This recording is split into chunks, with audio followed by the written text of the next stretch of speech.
রফি নতুন একটা ফ্ল্যাটে উঠেছে। প্রথম দিনেই রফি খেয়াল করলো ফোনে একটা অদ্ভুত ওয়াইফাই নেটওয়ার্ক দেখা যাচ্ছে।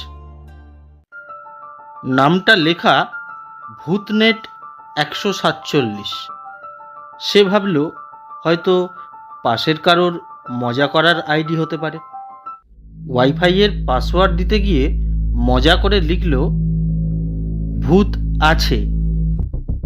আর কি আশ্চর্য, সঙ্গে সঙ্গে কানেক্ট হয়ে গেল। রফি হাসতে হাসতে বলল, এই নাও ভূত, ধন্যবাদ। তারপর হঠাৎ স্পিকার থেকে আওয়াজ এলো, স্বাগতম ইউজার রফি, ডেটা আনলিমিটেড, কিন্তু আত্মা একটাই।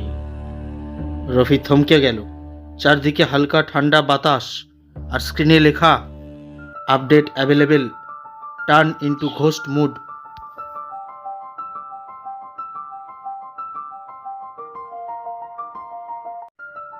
সে আর দেরি না করে দ্রুত মোবাইল বন্ধ করে দিয়ে বিছানায় ঢুকে পড়ল।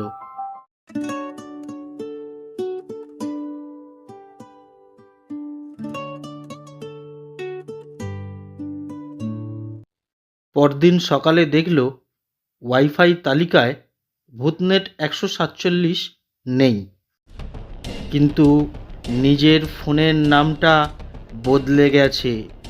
রফিনেট ভূতনেট ১৫০।